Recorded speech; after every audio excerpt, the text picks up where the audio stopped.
बिस्मिल्लाहिर्रहमानिर्रहीम। अस्सलामुअलैकुम वरहमतुल्लाहि वबरकातुहू।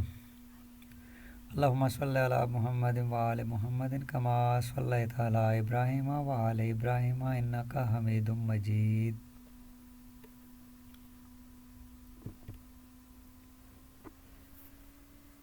Quotation first. One who practices moderation and temperance will never be troubled with poverty. इसका मतलब ये है कि जो मियाना रवि से यानी दरमियाने रास्ते से एक्सट्रीम्स पे नहीं, कभी बहुत ज़्यादा गुस्सा करना, कभी बहुत ज़्यादा नरमी करना, या कभी बहुत ज़्यादा जल्दबाजी में आ जाना और कभी बहुत सुस्त हो जाना, यानी मियाना रवि इख्तियार करना, दरमियानी रास्ता इख्तियार करना हर काम के करने के लिए, हर बात के परफॉर्म करने के लिए। एंड टेम्परेंस, और टेम्परेंस का मतलब है कि हम कोई भी चीज़ कर रहे हैं उसमें टेम्पर लूज़ ना करें, उसमें अपने आप को काबू में रखें। यानी मियाना रवि से और काबू में अपने आप को रखने से हम कभी मोहताज नहीं होंगे। तो इस बात का हमने ख्याल रखना है कि ये दो बातें ऐसी हैं जो हमें किसी की मोहताजी से, किसी किस्म की किसी पर डिपेंडेंट से रोकती हैं। Okay. Exercise 9.7 NBF grade 9 mathematics में हमने बहुत सारी पहले इस तरह से वीडियोस बनाई हैं। आज की वीडियो 9.7 एक्सरसाइज से रिलेटेड है, इसके क्वेश्चंस हमने भी देखने हैं। So we start today's work, today's exercise 9.7. First of all, locus. What is a locus? A locus is a set of points that satisfy a given condition. It is a path traced by a moving point which moves according to some given geometrical condition. ये geometrical condition क्या है, ये different questions में बार बार मैं बताता रहूँगा ये geometrical condition क्या है, क्योंकि हर एक question की geometrical condition different होती है। It is a path traced by a moving point.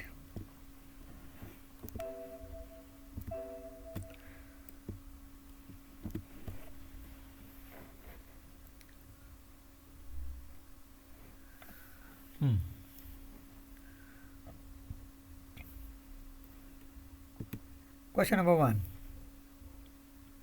Draw AB of 6 cm, bisect AB at O and draw a locus of point P, equidistant from O and above AB.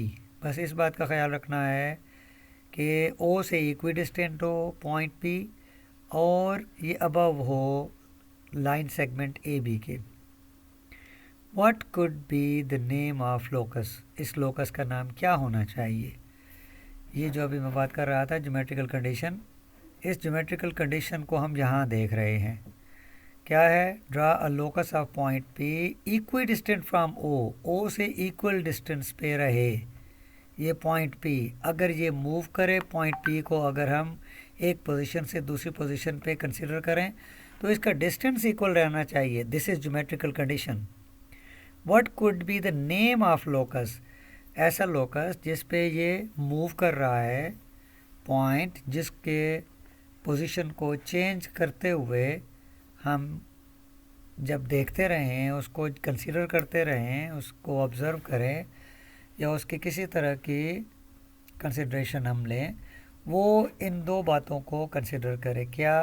कि उसका O से distance equal रहे और वो above AB हो।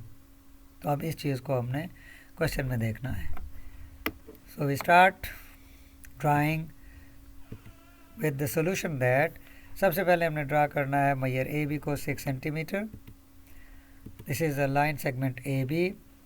Students भूल जाते हैं कि ये लाइन क्या है, तो जब भी आप लाइन सेगमेंट ड्रा करें या रे ड्रा करें तो उसके एंड पॉइंट्स या उसके स्टार्टिंग और मिडल पॉइंट जहाँ पे रे को शो करना होता है, याद रखना है कि कैपिटल लेटर्स जब यूज़ करेंगे तो दो कैपिटल लेटर से हमने लाइन या लाइन सेगमेंट को शो करना है।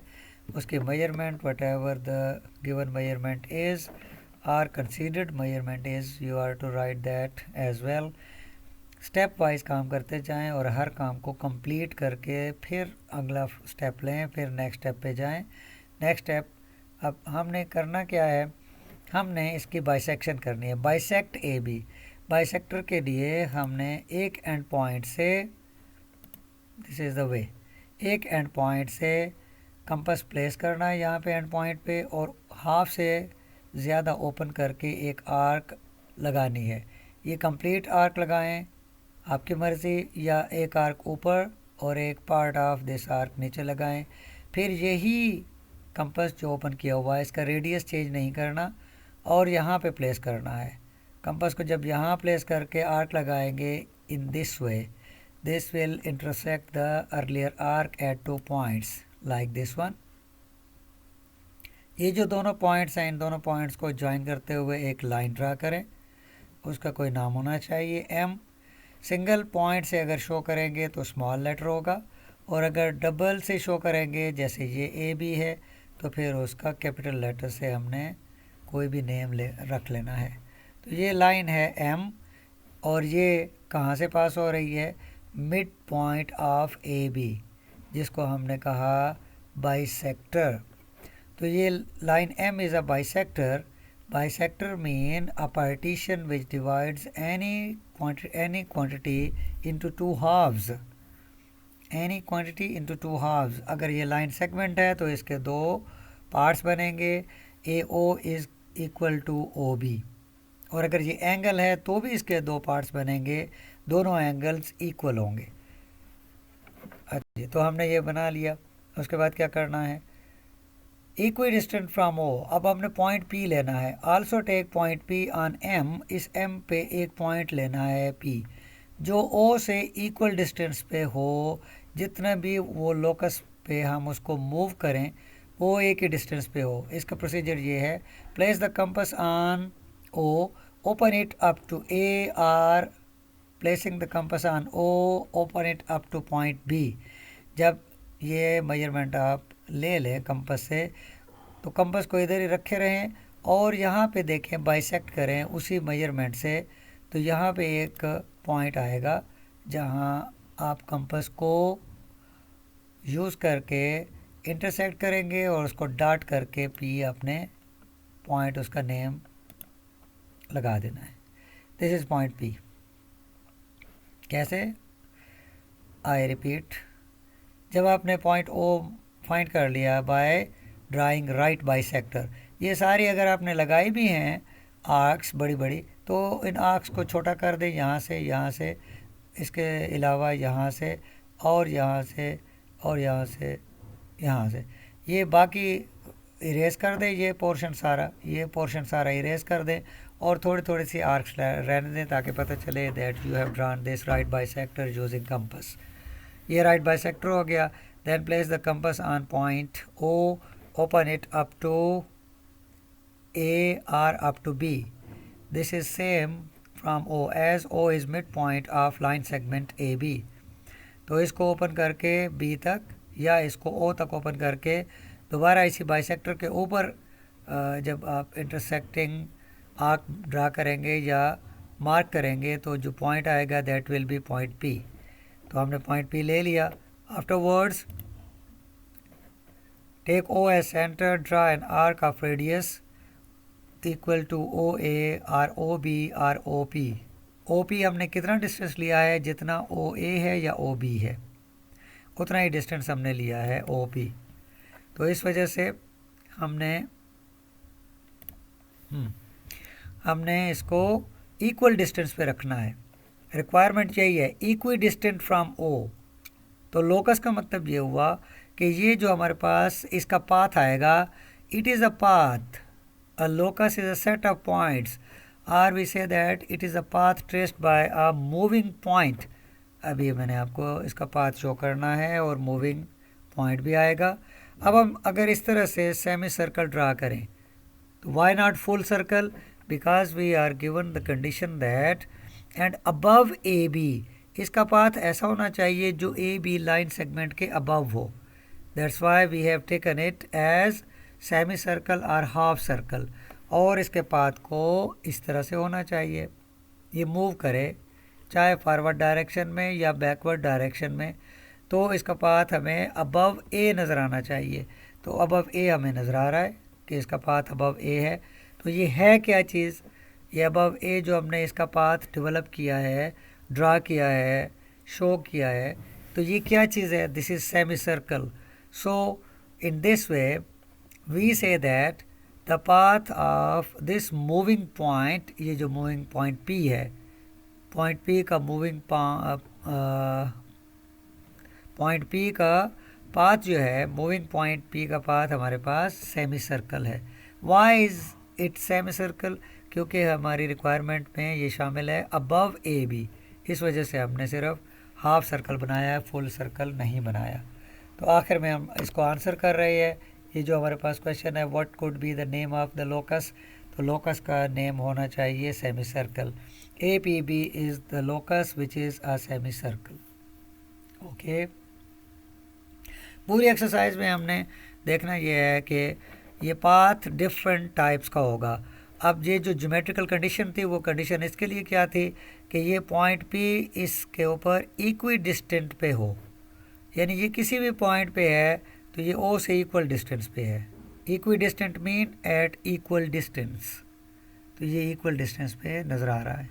Okay, we proceed towards question number 2. Draw coordinate axes. हमने कोऑर्डिनेट एक्सेस ड्रा करने हैं. These are coordinate axes. Take two points A and B on X axis and Y axis respectively. X axis पे point A लेना है, Y axis पे point B लेना है, at a distance of 4.5 centimetre each. दोनों पे, यहाँ पे पॉइंट ए लेंगे, यहाँ पे पॉइंट बी लेंगे, दोनों को कितने डिस्टेंस पे लेना है? 4.5 सेंटीमीटर पे. Draw a locus of points from A to B equidistant from origin. हमने अब लोकस ड्रा करना है, लोकस शो करना है. लोकस एक लाइन भी हो सकती है, एक कर्व भी हो सकती है. अभी आपने देखा कि हमने सेमी सर्कल ड्रा किया तो वो एक कर्व की तरह से है, एक आर्क की तरह से है. Locus is a path of a point where we may consider the movement of that point following some geometrical condition. अब उसमें कंडीशन यही थी कि इक्वल डिस्टेंस हो, ओ से इक्वल डिस्टेंस पे हो या इक्वी डिस्टेंट हो. यहाँ भी वही कंडीशन है कि लोकस इस पॉइंट्स का, locus of points from A to B equidistant from origin, origin से इक्वी डिस्टेंट हो. What is specific name of this locus? And next question is, how many such loci can be drawn around the origin? अब इसको हमने draw करना है. Locus from A to B is equidistant from origin forming an isosceles triangle. देखिए, x axis पे 4.5 centimetre, y axis पे 4.5 centimetre. First point along x axis, this is A, इसको A हमने कहना है on x axis. On y axis it should be B. This is O, A and B. O for origin, A point is given in the question and also B is given in the question according to the given condition, according to the given requirement. हमारे पास जो given requirement है उसके मुताबिक कि हमें ये यहाँ पे बनाना है, ये यहाँ पे बनाना है. तो अब ये हमारे पास है लोकस. लोकस डॉटेड लाइन से इसलिए शो किया जा रहा है, बुक में भी ऐसे ही है, इसको इसलिए डॉटेड लाइन से शो किया जा रहा है कि ये ऐसी ही डेफिनीशन थी, ये पॉइंट्स का पाथ शो करे. ये तो इसलिए हमने इसको डॉट्स में शो किया हुआ है, पॉइंट्स की फॉर्म में, जैसे हम कोई पॉइंट लगाते हैं. What is the specific name of this locus? What is the specific name? इसका स्पेसिफिक नाम क्या है लोकस का? This is a line. line making equal intercepts on x and y axis. This is a line जो हमने पहले question में बनाया, दैट वाज सेमी सर्कल, और ये है हमारे पास line.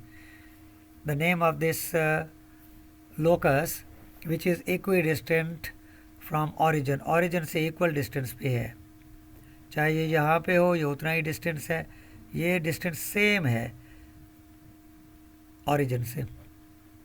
How many such loci, loci क्यों मैं कह रहा हूँ, कुछ और क्यों नहीं पढ़ रहे. जैसे रेडियस होता है वर्ड और उसका प्लूरल होता है रेडियाई, इसी तरह से लोकस एक वर्ड है, ये लिखा हुआ है ड्रा अ लोकस, तो लोकस का प्लूरल है लोकाई. 4 लोकाई में be drawn around the origin.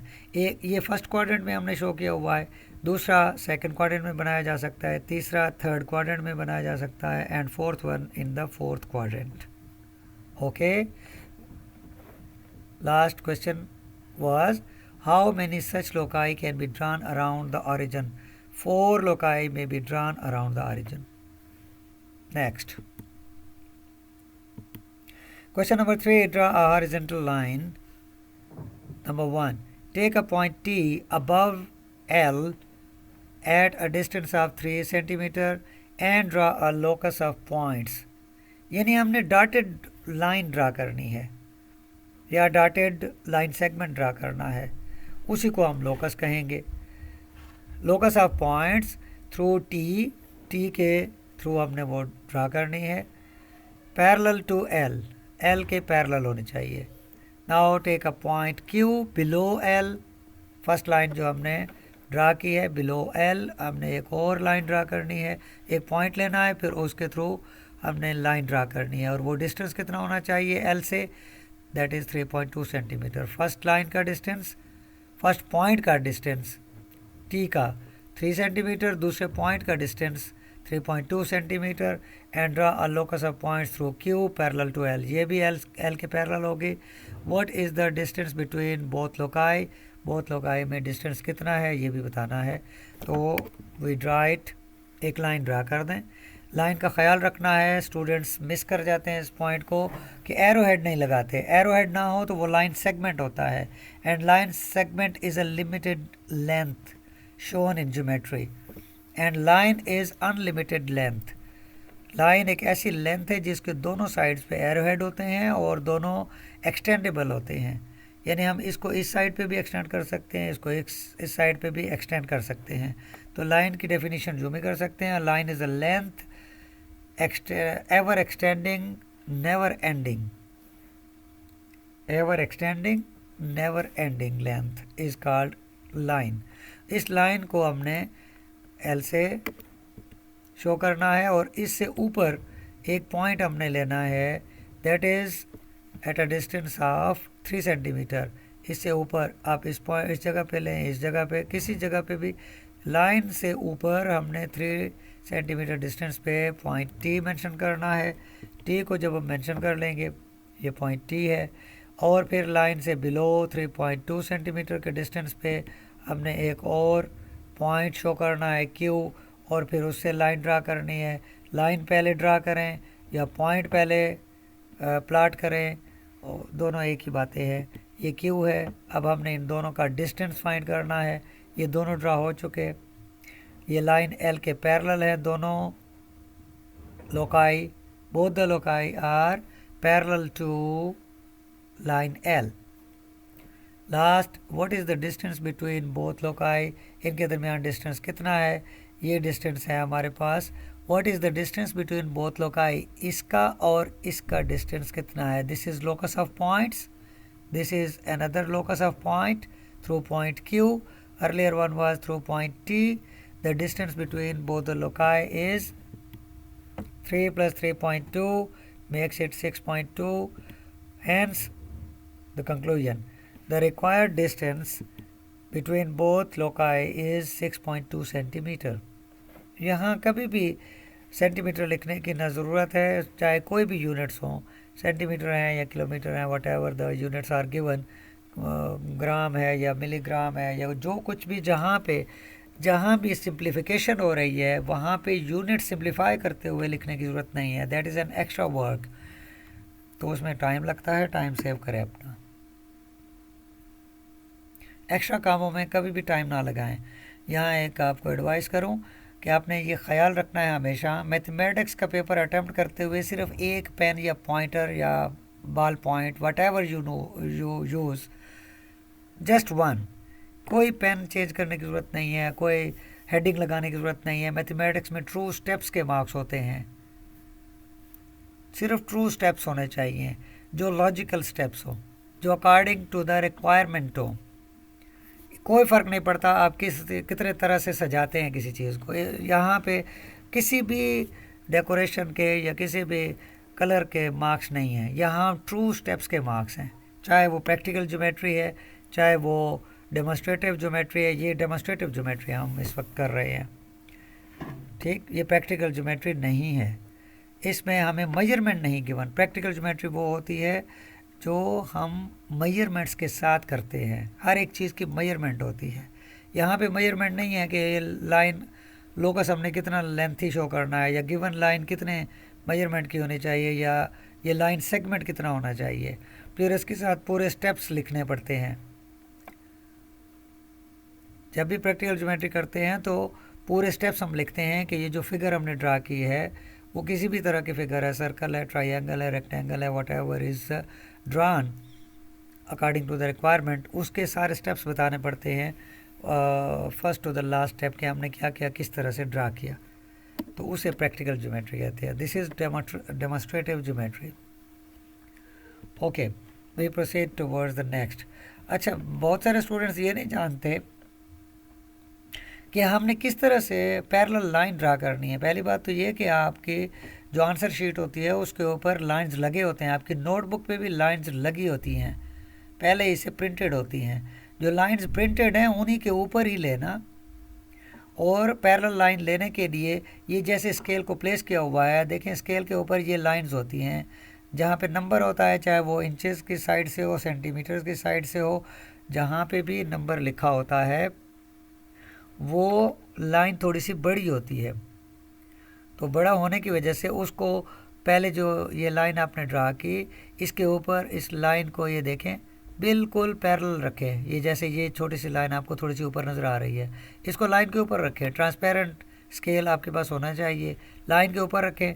जैसे ही आप इससे ऊपर जितने सेंटीमीटर या इंचेस पे आप लेना चाहते हैं दूसरी लाइन, दोनों तरफ से एक एक डॉट लगा दें। ये दो डॉट जब लग जाएंगे, किसी भी लाइन को ट्रू ड्रा करने के लिए आपको दो डॉट्स चाहिए, दो पॉइंट्स चाहिए। उन दोनों डॉट्स या पॉइंट्स को ज्वाइन करते हुए लाइन ड्रा कर लेंगे, वो पैरेलल लाइन आ जाएगी, खुद ब खुद पैरेलल हो जाएगी। आपको कोई राइट एंगल बनाने की ज़रूरत नहीं पड़ेगी। या सेट स्क्वायर्स को यूज़ करें। ये जैसे एक आपको नज़र आ रहा है पीस सेट स्क्वायर्स का, इनको ट्राइंगल नहीं कहते, त्रिकोण नहीं है ये, दीज आर सेट स्क्वायर्स। जैसे आप देखते हैं एक्स को एक्स से मल्टीप्लाई करें तो एक्स स्क्वायर आता है, ए को ए से मल्टीप्लाई करें ए स्क्वायर, 3 को 3 से मल्टीप्लाई करें 3 स्क्वायर। इस वजह से इसको सेट स्क्वायर्स कहा जाता है। ये दो पीस होते हैं ज्योमेट्रिकल इंस्ट्रूमेंट्स के अंदर। तो पैरेलल लाइन लगाने के लिए हम एक स्केल को ही यूज़ करते हुए स्केल के दोनों साइड्स पे जो डॉट लगाएंगे, फिर उसके बाद उससे लाइन हम ड्रा कर लेंगे। स्केल को प्लेस करने का तरीका मैंने आपको बता दिया। जैसे ये देखिए ये प्लेस हुआ है यहाँ पे, लाइन यहाँ पे इसके बिल्कुल पैरेलल है। जब स्केल थोड़ा सा भी टेढ़ा होगा तो आपको पता चल जाएगा कि लाइन एक तरफ से ज़्यादा करीब होगी, दूसरी तरफ से दूर होगी। ये छोटी सी लाइन है, इसी से ही आपको आइडिया हो जाएगा कि आप जो लाइन ड्रा करना चाह रहे हैं इस लाइन के पैरेलल वो ठीक होगी या नहीं ड्रा होगी। प्लीज़ इस बात को देखें और इसकी प्रैक्टिस करें। थोड़ी सी प्रैक्टिस की ज़रूरत है and you will get confident in that. Question number 4, diagram shows a circle with centre P. हमने सबसे पहले एक डायग्राम बनानी है जिसमें ये सेंटर पी है और इसको हमने एक सर्कल, यहाँ से एक सर्कल ड्रा करना है।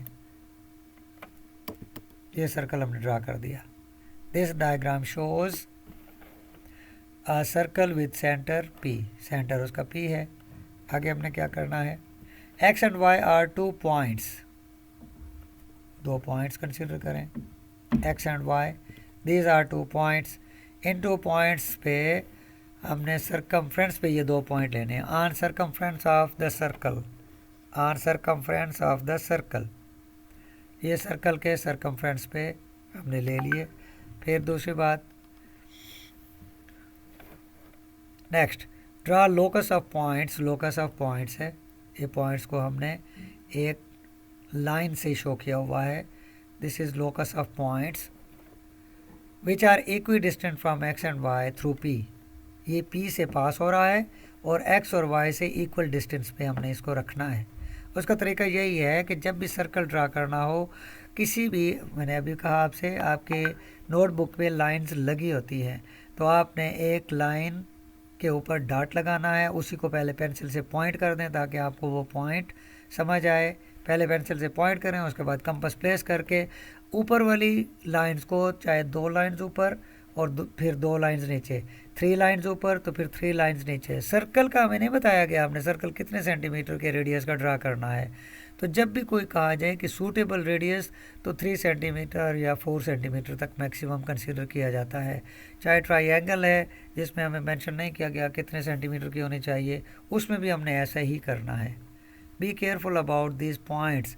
स्टूडेंट्स अक्सर पूछते हैं, सर ये कितने सेंटीमीटर का होना चाहिए, सर इसको कितना रखना चाहिए। तो इसमें कोई ऐसी बात नहीं है बेटा।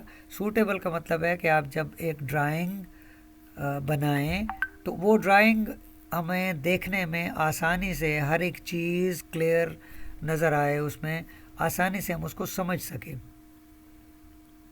सर्कल को ना बहुत छोटा होना चाहिए ना बहुत बड़ा होना चाहिए, ताकि आपके जितना स्पेस है उसमें आपकी रिक्वायर्ड फिगर भी आ जाए, उसके अंदर जितनी रिक्वायरमेंट्स हैं वो सारी की सारी आ जाए।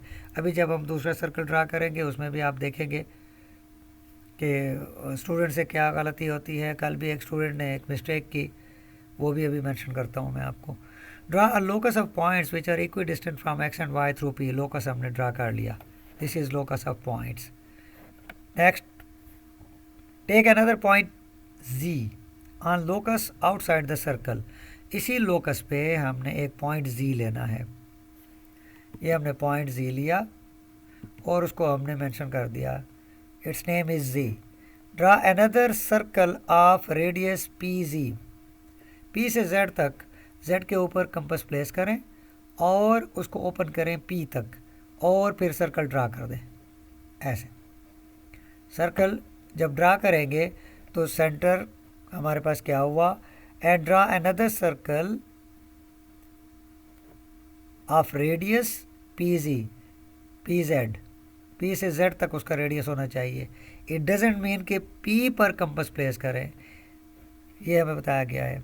टेक अनदर पॉइंट जी और जेड, जेड एक पॉइंट लेना है और जो सर्कल ड्रा करना है वो जेड से ड्रा करना है, पी से ड्रा नहीं करना। Be careful about it. ये हमने सर्कल ड्रा किया, जेड के ऊपर कंपास प्लेस करके एक सर्कल ड्रा कर लिया। और ये सर्कल कहाँ से पास होगा, जाहिर है हमने उसका रेडियस पी जेड लिया है तो वो पी से ही पास होगा। What is the relation of this circle with given circle. पहले सर्कल के साथ इस सर्कल का क्या रिलेशनशिप है, तो पहले सर्कल के साथ इस सर्कल का रिलेशनशिप ये है कि पहले सर्कल का सेंटर इस सर्कल के सरकमफ्रेंस पे है। This is the relationship of this new circle with the earlier और previous circle. So we will mention it in the statement. अब ये देख लें, ये आपको मैंने शो किया ये कि इसकी लेंथ कितनी है।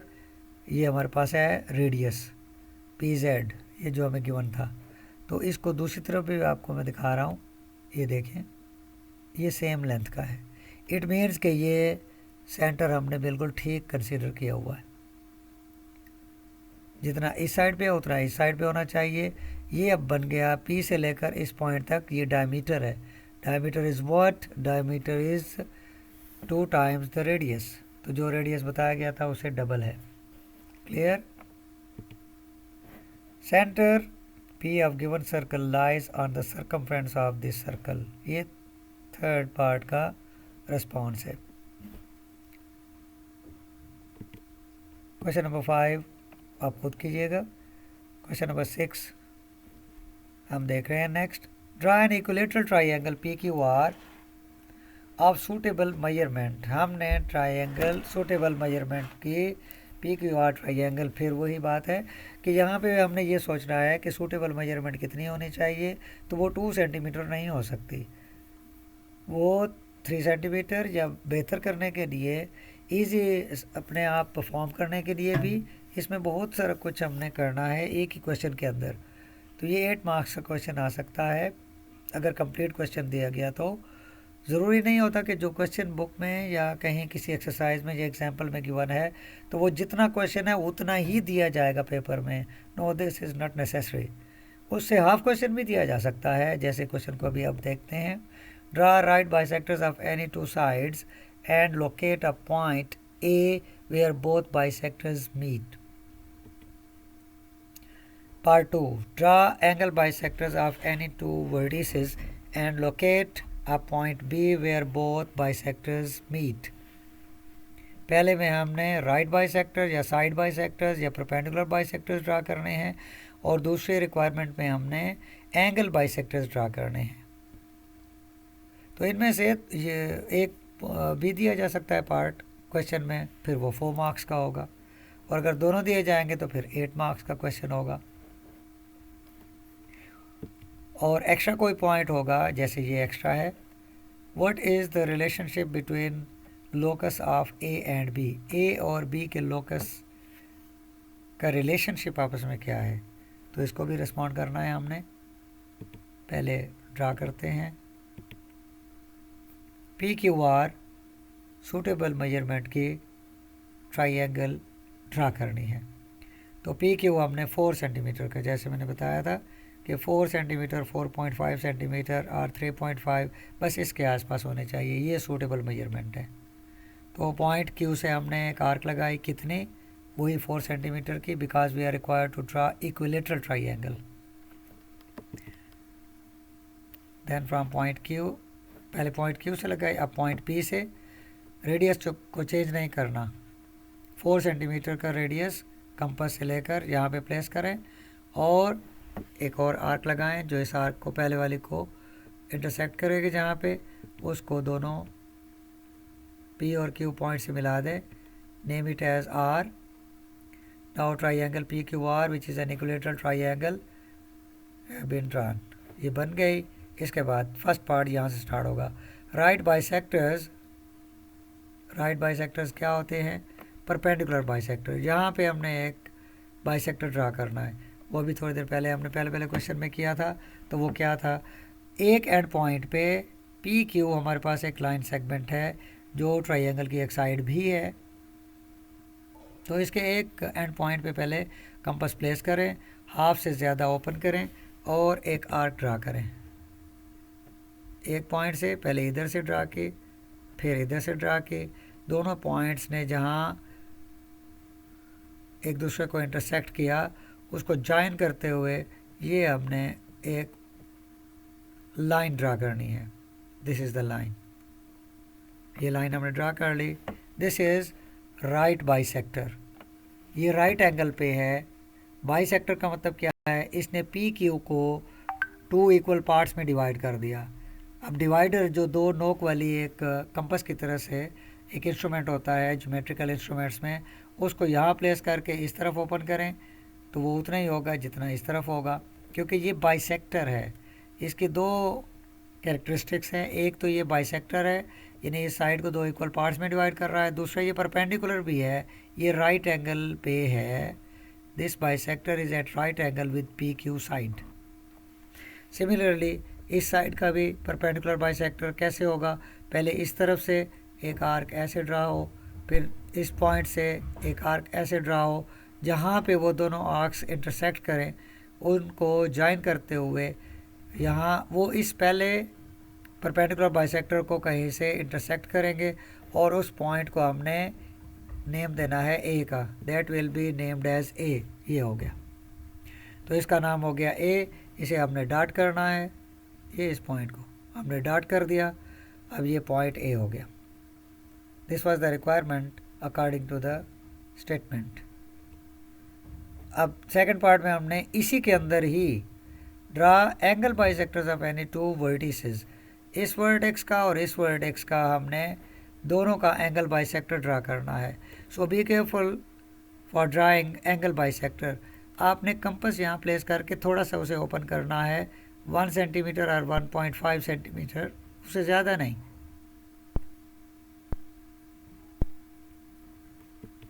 ये कंपास से ये ड्रा करनी है आर्क। फिर आर्क के दोनों एंड पॉइंट से, एक इस एंड पॉइंट से आर्क लगाएं और एक दूसरे एंड पॉइंट से इससे आर्क लगाए तो ये यहाँ पे, इससे आर्क लगाएंगे तो ये यहाँ पे, जहाँ पे इंटरसेक्ट करें उसको इस वर्टेक्स से जॉइन करते हुए एक रे से शो करना है। एंगल बाइसेक्टर रे से शो होता है, राइट बाइसेक्टर लाइन से शो होता है। सारी चीज़ों का ख्याल रखना है। हमने फुल मार्क्स लेने हैं अपनी हर एक अटैम्प्ट में। मैथमेटिक्स में फुल मार्क्स जब आते हैं तो फिर जल्दी की क्या ज़रूरत है, जल्दी करते हुए बहुत सारी चीज़ें मिस हो जाती हैं।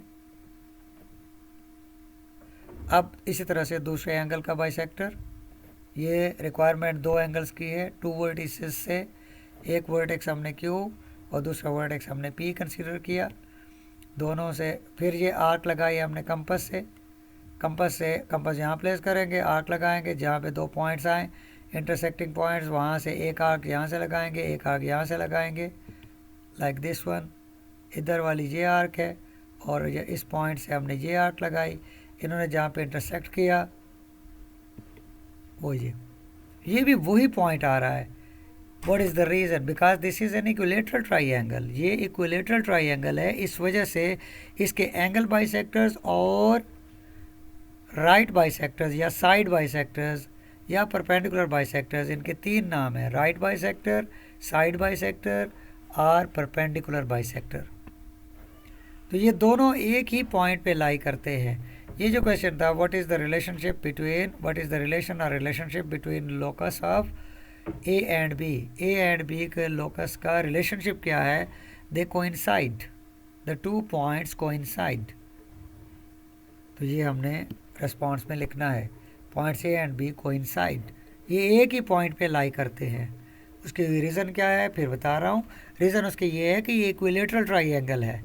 अगर ये इक्विलेटरल ट्राइंगल ना होती तो फिर इक्विलेटरल ट्राइंगल की जो डेफिनेशन की जाती है वो यही कि triangle having all the sides equal. जो इक्विलेटरल ट्राइंगल होती है वो इक्वी एंगुलर ट्राइंगल भी होती है। दैट्स वाई उसके राइट बाइसेक्टर्स और साइड बाइसेक्टर्स एक ही पॉइंट पे लाई करते हैं, वो कोइंसाइडिंग होते हैं, उनका पॉइंट एक ही होता है। अगर हम एंगल बाइसेक्टर की वजह से इसका इन सर्कल ड्रा करें और साइड बाइसेक्टर्स की वजह से अगर इसका सर्कम सर्कल ड्रा करें तो दोनों का सेंटर एक ही होगा। जैसे अभी आप देख रहे हैं दोनों का इंटरसेक्शन पॉइंट, ये राइट बाइसेक्टर एक, ये दूसरा राइट बाइसेक्टर, इन दोनों राइट बाइसेक्टर्स का इंटरसेक्शन पॉइंट ए, और एंगल बाइसेक्टर्स का ये एक एंगल बाइसेक्टर, ये दूसरा एंगल बाइसेक्टर, इसका इंटरसेक्शन पॉइंट बी, दोनों कोइंसाइडिंग है। ये इसी वजह से हैं कि ये इक्वी एंगुलर ट्राइंगल भी है और इक्विलेटरल ट्राइंगल भी है। Any equilateral triangle is equiangular triangle as well. Next question number 7, figure shows an isosceles triangle A B C. तो हमने एक फिगर ड्रा करनी है जो ए बी सी ट्राइंगल हो और isosceles. Isosceles is a triangle having two sides equal. अभी हमने देखा कि अगर 3 साइड्स इक्वल हों तो उनके 3 एंगल्स भी इक्वल होते हैं, अगर 2 साइड्स इक्वल होंगे तो उनके 2 एंगल्स भी इक्वल होंगे। इसको भी अभी देखते हैं। ये मेजरमेंट नहीं गिवन, हम खुद से ड्रा करते हैं। ये हमने ड्रा कर ली। Now this is angle bisector we are required. Right angle A is right bisector of side BC. Prove that the locus of bisector of angle का जो bisector होगा is right bisector of side BC, वो BC का right bisector भी होगा। जब isosceles triangle है, इसके दो एंगल्स इक्वल हैं, तो ये दोनों साइड्स, अब आप देखें अगर ये एंगल्स साइड्स इक्वल हैं, तो जब इसका एंगल बाइसेक्टर ड्रा करेंगे, एंगल बाइसेक्टर कैसे होता है, पहले एक आर्क लगाएं कंपास से, फिर उसके एक एंड पॉइंट से इस आर्क के एक एंड पॉइंट से एक आर्क लगाएं, दूसरे एंड पॉइंट से दूसरी आर्क लगाएं, जहाँ पे ये दोनों इंटरसेक्ट करें उसको आप ज्वाइन कर दें वर्टेक्स के साथ। This is called angle bisector, we have drawn it.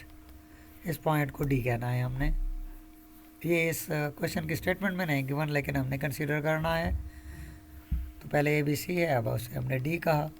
अब इससे रिलेटेड हमारे पास जो पॉइंट है वो ये है, an isosceles triangle has two equal sides, so the two base angles, ये बेस एंगल, ये साइड इस साइड के इक्वल, तो इन दोनों के अपोजिट एंगल, इसका अपोजिट एंगल ये, इस साइड का अपोजिट एंगल ये दो साइड्स इक्वल, तो इनके अपोजिट एंगल्स भी equal.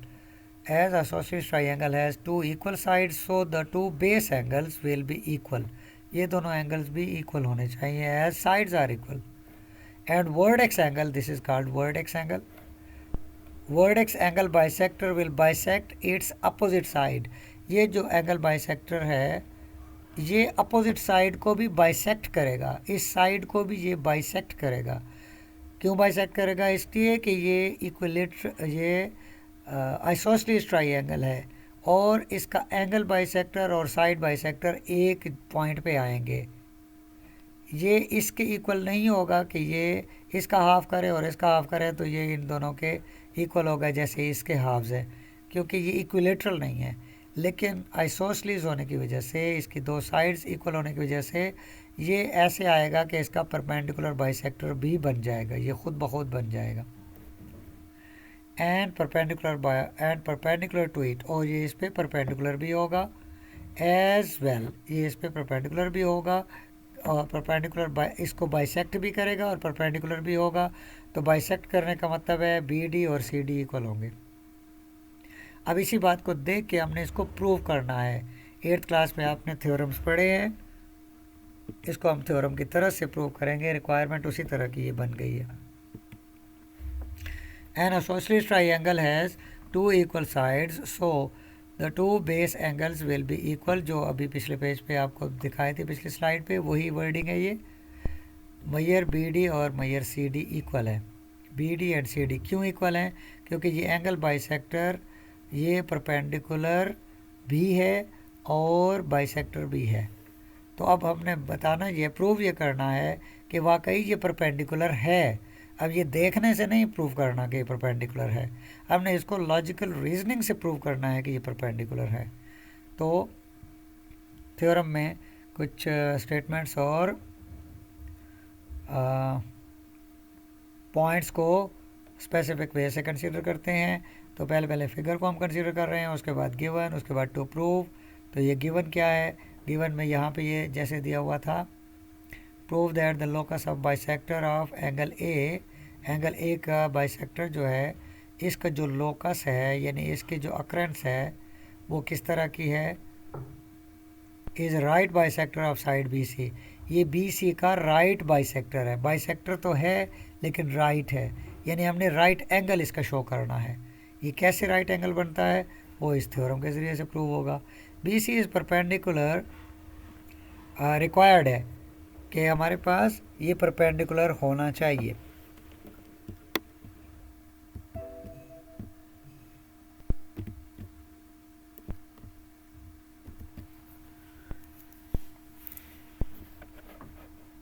Given AD is bisector of BC, AD जो है ये BC को बाइसेक्ट कर रहा है, वो मैंने बताया आपको। ये हमने जो बात की थी, डिस्कस किया था, बाइसेक्टर है, लेकिन राइट बाइसेक्टर हमने प्रूव करना है कि ये राइट बाइसेक्टर है। Prove that the locus of bisector of angle A is right bisector of BC, वो राइट बाइसेक्टर है। तो हमने इसको गिवन है AD is bisector of BC, that is BD and CD are congruent are equal. Congruent means about equal, क्योंकि हम measurement नहीं लेते, मेजरमेंट के बगैर हम ये लेते हैं जो ऑब्जर्वेशन में हमें पता चले कि ये इक्वल हैं। तो ये नज़र आ रहा है कि दोनों साइड्स इक्वल है, इसमें मेजरमेंट ना हमने शो की और ना ही शो करनी होती है थ्योरम के लिए। दैट्स व्हाई वी से इट एज डेमोन्स्ट्रेटिव ज्योमेट्री। तो इसमें हमने प्रूफ में स्टेटमेंट्स और रीजंस को देखना होता है। हम कंसीडर कर रहे हैं कि ए बी डी और ए सी डी दो ट्राइंगल्स हैं in the correspondence of these two triangles. अब हमें कुछ चीज़ें गिवन है और कुछ हमने इस कंस्ट्रक्शन के दौरान में कंसीडर किए हैं। उनके पॉइंट्स ये यहाँ पे लिखे, उसको मेंशन करते जाएंगे, साथ साथ देखते जाएं। कॉरस्पॉन्डेंस में कॉरस्पॉन्डेंस का मतलब क्या होता है? कॉरस्पॉन्डेंस का मतलब होता है these two triangles seem to be same. अब स्टेटमेंट्स हम लिखेंगे, लॉजिकल रीज़न भी उसकी देंगे कि ये स्टेटमेंट किस बेसिस पे ट्रू है। उसके लॉजिकल रीजनिंग के थ्रू हमने उसको ट्रू प्रूव करना है और इसी तरह से प्रोसीड करते हुए ये रिक्वायरमेंट पूरी करनी है, prove that A B is congruent to A C given. ये हमें गिवन है कि आइसोसेलेस ट्राइंगल है, तो ये दोनों साइड्स इक्वल है। Next, A D common side. दो कमरे हमारे अगर घर में होते हैं और उसके दरमियान में दीवार होती है, एक कमरा एक तरफ दूसरा कमरा दूसरी तरफ, या क्लासरूम्स के दरमियान में जो दीवारें होती हैं, तो वो दोनों साइड से एक जितने हाइट पे होती हैं, क्योंकि ऊपर से रूफ सेम हाइट पे होती है या सीलिंग सेम हाइट पे होती है, तो इस वजह से वो दोनों की हाइट सेम होती है और उसको हम कॉमन वॉल कहते हैं। ये कॉमन साइड है। ए डी इज़ कॉमन अब बोथ द ट्राइंगल्स, दोनों ट्राइंगल्स की साइड ए डी कॉमन है, तो वो इक्वल भी है और कॉमन भी है। Next is B D is equal to C D. ये बाइसेक्टर हम यहाँ पे ये प्रूफ कर चुके हुए हैं, कंस्ट्रक्शन में ये कंसीडर कर चुके हुए हैं। जब हमने इसकी कंस्ट्रक्शन की एंगल की तो उसमें ये खुद ब खुद आ गया कि B D and C D are equal. ये एंगल को बाइसेक्ट किया तो साइड भी बाइसेक्ट हुई, क्योंकि ये दोनों इक्वल साइड्स हैं, तो उनके जो एंगल को बाइसेक्ट करेंगे वो अपोजिट साइड भी बाइसेक्ट होगी। प्रूव ये करना है कि ये राइट बाइसेक्टर है। ये जो एंगल का बाइसेक्टर इसको बाइसेक्ट कर रहा है, बाइसेक्टर तो ये है, लेकिन ये राइट एंगल पे है। ये प्रूव करने के लिए हम ये कुछ स्टेप्स कर रहे हैं। अब इन three elements, A B D के थ्री एलिमेंट्स हैं, A B A D and B D. A C D के थ्री एलिमेंट्स हैं, A C A D and C D. ये थ्री कॉन्ग्रुएंट हो गए, तो इसकी बेसिस पे हम कहते हैं जो कॉरस्पॉन्डेंस हमने कंसीडर की थी, correspondence means these two triangle seem to be same, now they are congruent, they are equal on the basis of SSS postulate. Three sides of one triangle become congruent to three sides, corresponding sides of the other triangle, then the two triangles are congruent. जब ये दो triangles congruent हो गई तो फिर इनकी corresponding sides जिनको consider नहीं किया गया वो भी कॉन्ग्रुएंट होंगी। यानी ये एंगल इस एंगल के कॉन्ग्रुएंट, ये एंगल इस एंगल के कॉन्ग्रुएंट, तो ये साइड और ये एंगल इस एंगल के कॉन्ग्रुएंट ये पहले ही है क्योंकि ये बाइसेक्टर ड्रा हुआ है। तो ये चीज़ें इसके बाद हम कंसीडर करते हैं हमारे पास overall 6 elements of a triangle, लेकिन हम यहाँ 3 अगर कंसीडर कर लें तो बाकी 3 ऑब्वियसली हो जाते हैं कि वो भी कॉन्ग्रुएंट हैं। उसके बाद हमने एंगल वो लेना होता है या साइड वो लेनी होती है जिसको आगे हमने यूज़ करना है। Angle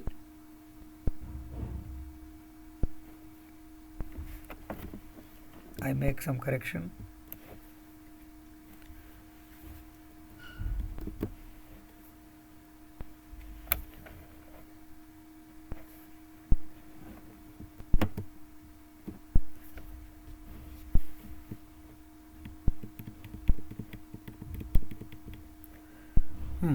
When two triangles become congruent, then corresponding angles of congruent triangles, then their corresponding angles as well as corresponding sides are also congruent. तो हम corresponding angles ले रहे हैं। ADB is congruent to ADC. इस triangle का angle ADB which is this one and ACD, ये ACD triangle इसका ये angle congruent है।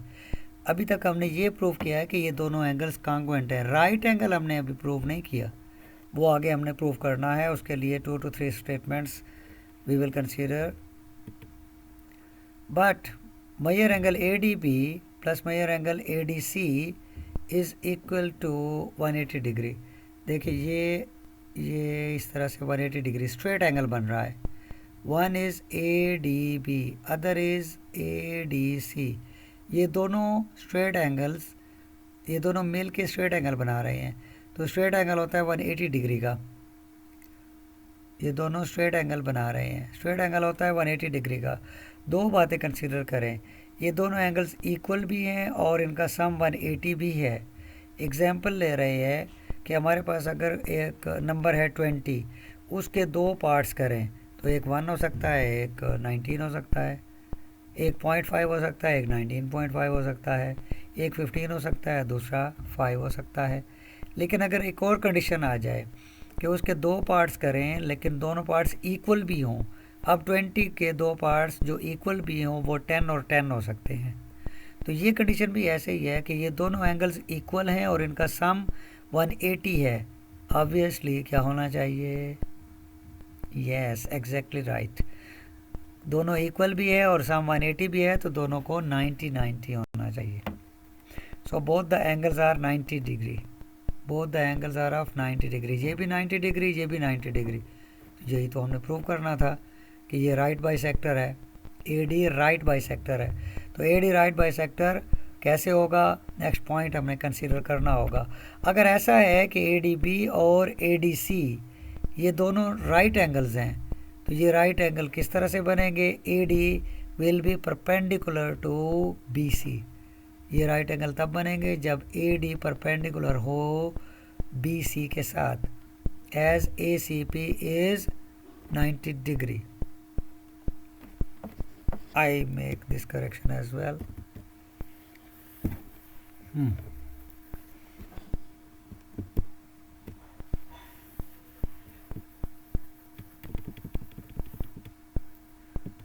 What is the reason that AD is perpendicular to BC? As ADB and ADC both are right angles. This considered in the reason कि हम इस वजह से ये कह रहे हैं कि AD is perpendicular to BC। Next statement, अगर ये ऐसा है तो हम इसको क्या कहेंगे? आल्सो ये परपेंडिकुलर भी है और ये पहले ही हम कंसीडर कर चुके। यहाँ पे हम इस आर्गूमेंट के थ्रू ये बता चुके कि BD और CD इक्वल है, तो ये परपेंडिकुलर भी है और ये दोनों इक्वल भी है, तो बाइसेक्टर भी है। ये ऑलरेडी हम कंसीडर कर चुके हुए हैं कंस्ट्रक्शन में।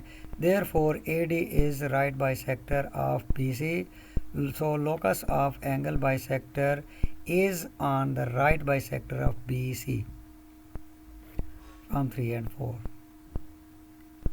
राइट इसकी वजह से हो गया और बाइसेक्टर इसकी वजह से हो गया, इस वजह से हमने लिखा है 3 and 4। Okay, next.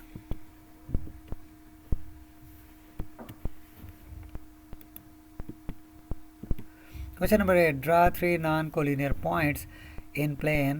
Find the locus of points which are equidistant from these 3 points. How many such points exist? Draw 3 non-collinear points in plane. Find the locus of points which are equidistant from these 3 points. How many such points exist? तो इसमें 3 points का मतलब ये हुआ, हमने 3 points consider करने हैं और इन 3 पॉइंट्स को, 3 पॉइंट्स कैसे कंसीडर होंगे कि इक्विडिस्टेंट हों और नॉन कोलिनियर भी पॉइंट्स हों। तो वो यूँ हो सकता है, वो सर्कल से ही रिलेटेड हो सकते हैं। इक्विडिस्टेंट किसी एक पॉइंट का बाकी बहुत सारे पॉइंट से, या बहुत सारे पॉइंट्स का किसी एक पॉइंट से इक्विडिस्टेंट होना सर्कल की फॉर्म में ही होता है। लेकिन अगर 3 नॉन कोलिनियर पॉइंट्स को कंसीडर करना पहले है और तो हम उसको यूँ कंसीडर कर सकते हैं कि एक इक्विलेटरल ट्राइएंगल बनाएं। An easy way, equilateral triangle बना के उसके राइट बाइसेक्टर ड्रा करें, तो सरकम सेंटर उनका जो आएगा that will B equidistant from 3 non collinear points. या अगर हम एंगल बाइसेक्टर्स ड्रा करें तो उनसे जो इन सेंटर आएगा वो इक्वी डिस्टेंट होगा 3 पॉइंट से। जो पहली बात मैंने की उसको देखते हैं। राइट बाइसेक्टर ड्रा कर लेते हैं। 2 राइट बाइसेक्टर्स ड्रा करें। ये 2 राइट बाइसेक्टर्स ड्रा किए, ये आप पहले कर चुके हुए हैं, इस एक्सरसाइज में हमने अभी किया है। तो अब इनका ये जो पॉइंट है ये हम पहले कंसिडर कर चुके कि ये जो पॉइंट है ये ऑल 3 पॉइंट से ए बी सी हो, पी क्यू आर हो, एक्स वाई जी हो, कोई भी 3 पॉइंट्स नॉन कोलिनियर हम लेते हैं। नॉन कोलिनियर का मतलब है the points which are not lying on the same line are called non collinear points. जो एक लाइन पे हों वो कोलिनियर पॉइंट्स होते हैं, जो एक लाइन पे ना हो वो नॉन कोलिनियर होते हैं। तो कोई भी शेप जब हम बनाते हैं लाइन के अलावा वो शेप नॉन कोलिनियर पॉइंट्स के ज्वाइन करने से बनती है। अब इसके मुताबिक find the locus of points which are equidistant from these 3 points. ये 3 पॉइंट्स के इक्वी डिस्टेंट ये पॉइंट है, ये एक ही पॉइंट है। लोकस इस पॉइंट का सिर्फ एक ही है और वो है सरकम सेंटर। और अगर हम एंगल बाइसेक्टर ड्रा करें तो उनका आएगा इन सेंटर। तो दूसरा क्वेश्चन जो यहाँ पे है, how many such points exist, तो वो 2 पॉइंट्स हैं, एक सरकम सेंटर है और दूसरा इन सेंटर है। ये सरकम सेंटर से आता है अगर हम ओ पे कंपास प्लेस करके सी जितना उसको ओपन करें, यानी रेडियस ओ सी लें या ओ ए या ओ बी लें और सर्कल ड्रा करें, तो इस तरह से जो बनेगा हमारे पास फिगर बनेगी वो सरकम सर्कल बनेगी। और अगर हम इसके एंगल बाइसेक्टर्स ड्रा करके उनको हम इंटरसेक्टिंग पॉइंट पे कंसीडर करें तो वो आएगा इन सेंटर। तो इन सेंटर बनाने के लिए इन सेंटर लेने के बाद हमने इन सर्कल ड्रा करना होगा। तो ये दोनों इन सेंटर या सरकम सेंटर एक ऐसा पॉइंट हैं, इन सेंटर के मतलब जिससे इन सर्कल ड्रा होगा और सरकम सेंटर का मतलब जिससे सरकम सर्कल ड्रा होगा। तो ये दोनों उस सूरत में हो सकते हैं जब राइट बाइसेक्टर या एंगल बाइसेक्टर्स लिए जाएं। रिक्वायरमेंट ये थी ड्रा 3 नॉन कोलिनियर पॉइंट्स। ये 3 नॉन कोलिनियर पॉइंट्स हैं, इनसे एक ऐसा पॉइंट या एक ऐसा पाथ या एक ऐसा वे हमने फाइंड करना है। तो वो पाथ क्या है, वो पाथ एक ही पॉइंट है जो इन तीनों पॉइंट से इक्वी डिस्टेंट हो। तो वो पॉइंट है सरकम सेंटर या इन सेंटर। ओके, ये इसका आंसर है। The locus of points is circumcentre equidistant from these 3 points. और इस क्वेश्चन का रिस्पॉन्स वो ये है, circumcentre and incentre are 2 points lying on the locus which are equidistant from 3 points A B and C. Okay, ये 2 हो सकती हैं सिचुएशन। इस तरह से एक्सरसाइज 9.7 के जो क्वेश्चंस मैंने प्लान किए थे वो मैंने करा दिए। तो इंशाल्लाह see you next time in the next exercises. Thank you very much, so nice of you, thanks a lot.